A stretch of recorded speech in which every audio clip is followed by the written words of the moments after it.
నమస్కారం ఘంటారావానికి స్వాగతం. ముందుగా ప్రధాన అంశాలు. జలదిగ్బంధంలో కరీంనగర్లోని లోతట్టు కాలనీలు, రోడ్డుపైకి చేరిన వాన నీటితో వాహనదారుల అవస్థలు.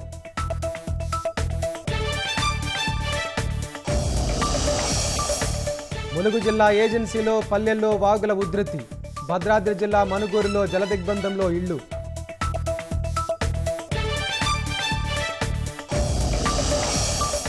రాష్ట్రంలో 3 రోజుల పాటు భారీ వర్ష సూచన, హైదరాబాద్లో అధికారులకు మంత్రి పొన్నం అప్రమత్త ఆదేశాలు.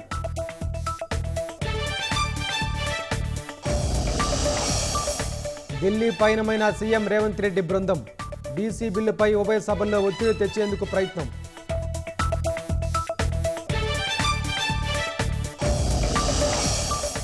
మూడో రోజు ఉభయ సభల్లో ఆగని నిరసనలు, వాయిదా తీర్మానాలపై చర్చించాలని పట్టుబట్టిన విపక్షాలు.